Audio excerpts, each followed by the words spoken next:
Good afternoon. My name is Mariana Lopez de Bart. We are here from Mexico, and I'm really pleased and honored. It's a really privilege for me to be here together with the CEO and founder, Dr. Ruja Ignatova. I'm really thank you that you took the time to be with us, and thank you so much for taking the time. Well, thank you for inviting me. This is my first time in Mexico, and I'm very, very excited to be here.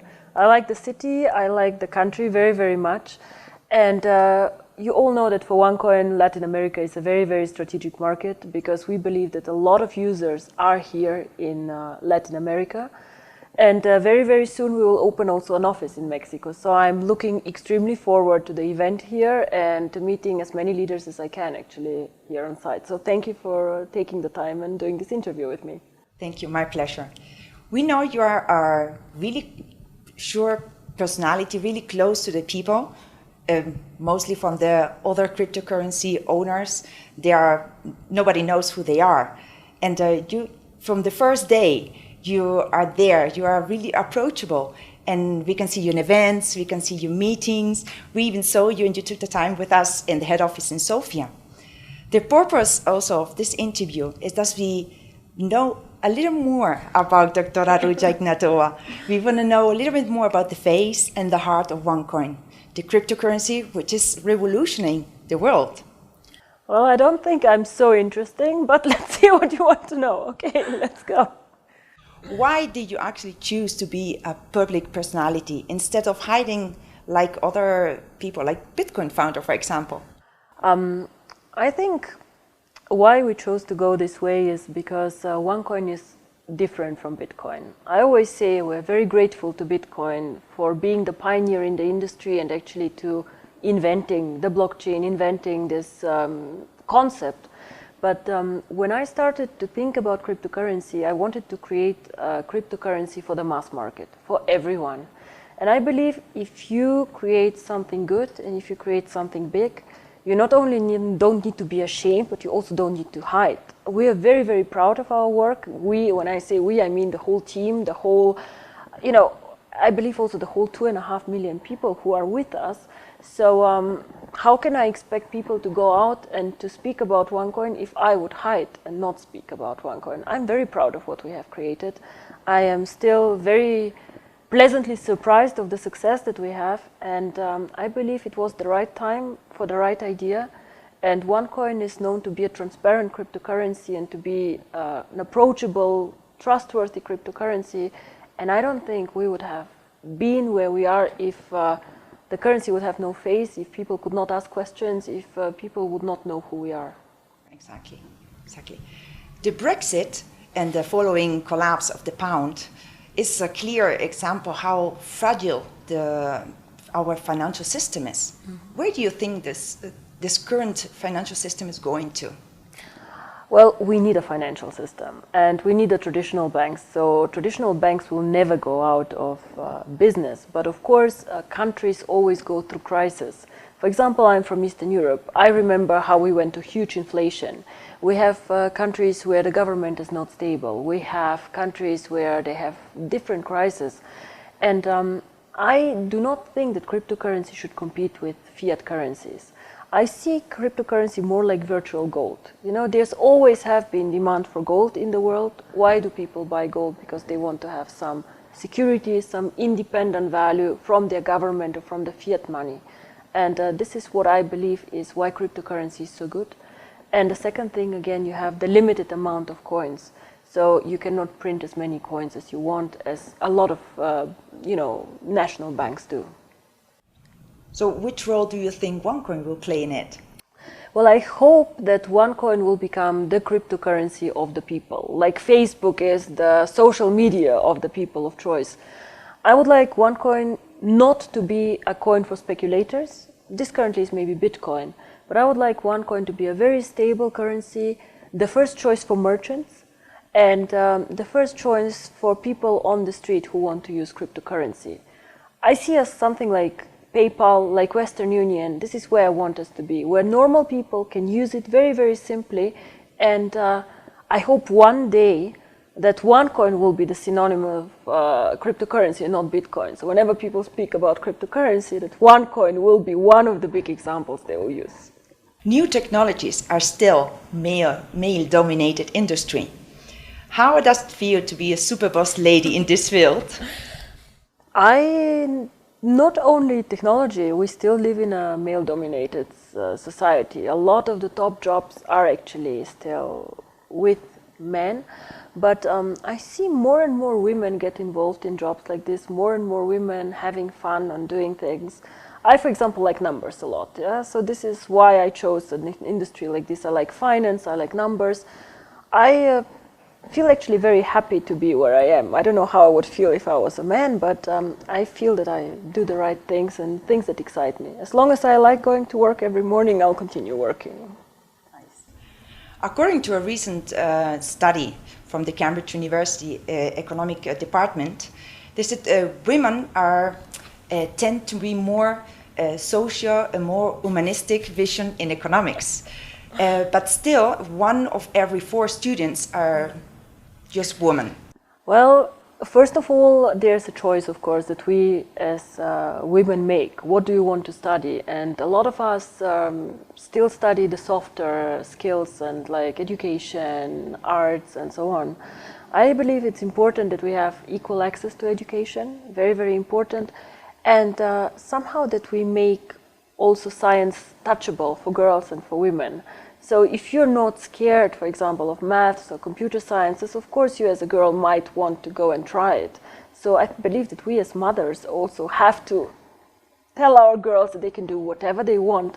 And if they decide to do computer science, beautiful. If they decide to do education to become a teacher, still we should support them. And I do not believe actually that women are softer in business. Ask my people around me. I'm very clear, very focused, and I believe that also some of our men like working also for a woman. It's a good environment that we create, probably a bit more fun, more social, but still work needs to get done, yeah. Exactly. When did you know exactly you wanted to dedicate yourself to this business? Well, cryptocurrency is not a business that you wake up one day in the morning and decide, oh, I want to do cryptocurrency. I was working for McKinsey and I was doing a lot of banking and insurance at an international level. And I remember when I was reading some article, I was quite frustrated because I felt somehow everything got invented. You know, Facebook, it was invented, Google, the internet, all these cool things, you know, where people come from zero to hero, yeah, were all there and there was nothing left somehow. So I was looking at Bitcoin and in the beginning I did not believe that it will work. I just thought this concept will die, it will not happen. And then the more and more successful it got, the more interested I got into it. And I discovered that there are some very big advantages, but also some disadvantages. It was created, for example, before the terrorism attacks and all these things. So it also was not a mass market currency. And this was actually an opportunity that I saw and I got excited about it once I started thinking where the opportunities are. But to be very, very honest with you, the vision still develops and still gets bigger and more interesting.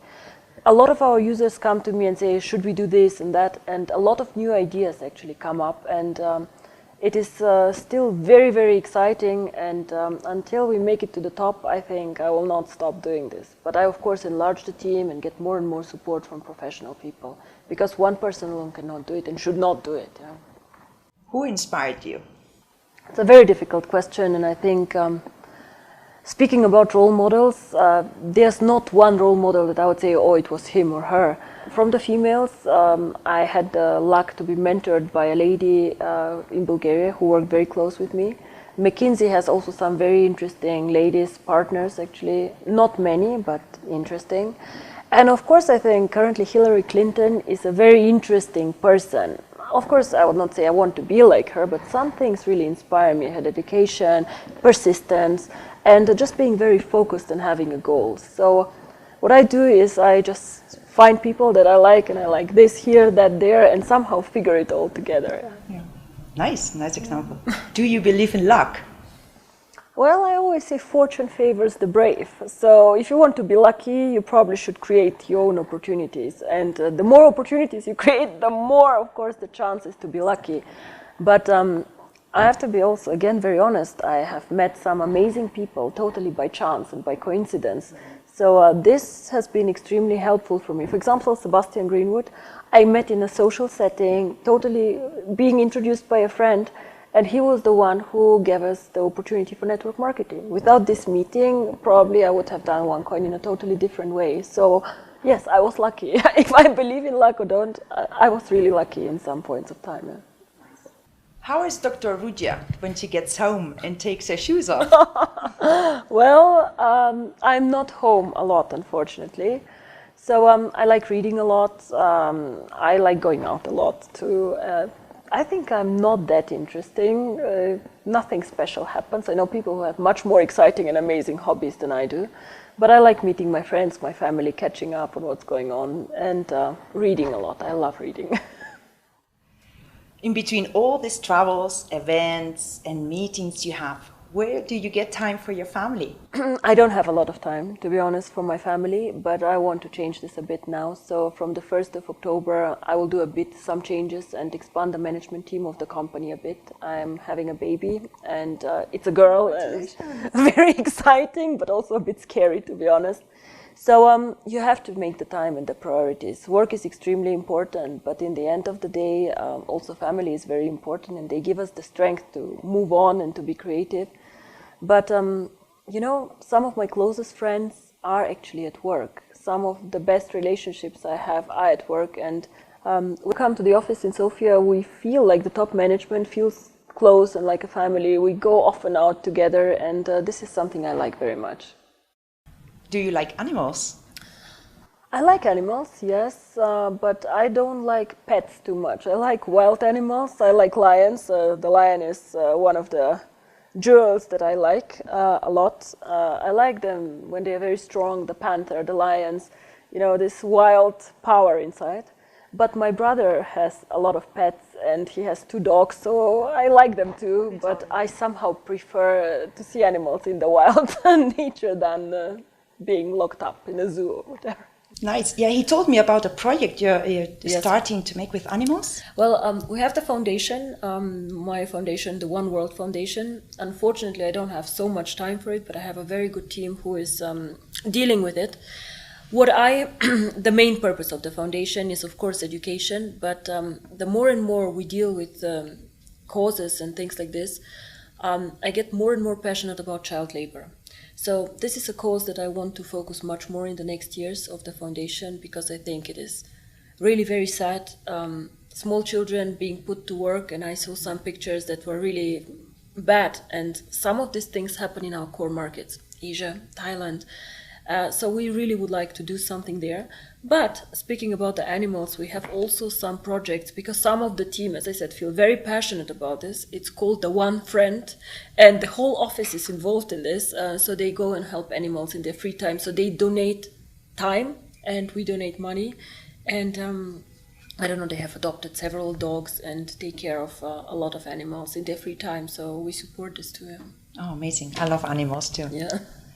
Now going back to OneCoin, we keep hearing that's the future and that's revolutionize markets, that's the future of payments. But why do you think exactly is it a revolution?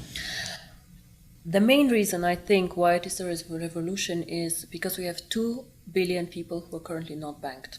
These people currently do not sit on the table like we are. You know, we can go and buy a nice dress out there, we can do a money transfer, whatever, but these 2 billion people cannot. So this is why I think if we use cryptocurrency to bring these people in our world, then we have created something amazing. Even if we get only 100 million of these people to the table, or 200 million, this is a huge change in their life. And this is also why I believe that OneCoin has a value. As long as you go and you change people's lives for the better, your product has a value. Exactly. And this is what it is. So this is why I believe that cryptocurrency can exist out there and has actually a reason to be there. Of course, also, revolutionize the world. Globalization, people want to do business globally, easier and faster. This is also a reason why OneCoin will work very well. But whenever I think about the big picture and the vision, I always think first of the unbanked people, then I think of the merchants who want to do business all over, and then again we think about the unbanked who want to do remittances, send small sums. If they go and want to send 100 euro home and somebody takes 30 euro away for fees, I don't believe this is fair, and this is not necessary. This is what I think. When do you think the world will be with OneCoin usable completely? Like you can come here and pay this hotel, or travel to Spain and pay there in the supermarket? It depends a bit on several factors. I hope in 2 to 5 years cryptocurrency gets accepted globally. What would be extremely helpful for us is if the regulators globally start dealing more with cryptocurrency. We are very well prepared for this, and I am probably one of the few cryptocurrencies who really asks for regulation, because this will make our life and our a lot of people do not trust new technologies, a lot of people do not understand, and when we start being regulated like financial institutions, I believe this will be a huge step forward. This is something we cannot influence, of course, but we have set the goal in 2 years, 10 million users, 1 million merchants, and this makes the currency pretty usable. It is. Now, so to coming to an end, what kind of message would you like to give to all these people, for me especially women, that still think or haven't had the chance yet to know about OneCoin? Why should they join us? Well, we currently do OneCoin in a network marketing approach. And I believe that women are so communicative and so eager to change the world in a good way. They don't think only about money, they think about the bigger vision, and I really believe that they can join us and they can do very, very good things and also earn money in a way that is very flexible for them and their families. The main message always has to be believe in yourself, because nobody else will, but if you believe in yourself you can achieve everything. And I have come from nothing, like really my parents are not rich. I had a full scholarship for my studies. I could not have gone to Oxford without this scholarship, so it was for me make or break. So I'm probably an example how you can make it. My parents are from Eastern Europe. The average salary there is 200 euro. So, and now look at us, we had a good idea, we believed in ourselves, but you have to work very hard. And then a lot of things can happen. So believe in yourself and then miracles can happen. I still cannot believe where we are and how amazing everything is. And now we have to give back. So when you're successful, give back to somebody. Find somebody else, teach her, help them also change their life. Exactly, that's our job now with One Life. Share it and give it back. Everything was OneCoin is giving us now and is going to give us in the future. So thank you so much, Dr. Ruja. Thank you. It was a very, very nice interview and a pleasure to be here. And I hope I will be much more often in Latin America and in Mexico. I really enjoy myself very much and I love the city.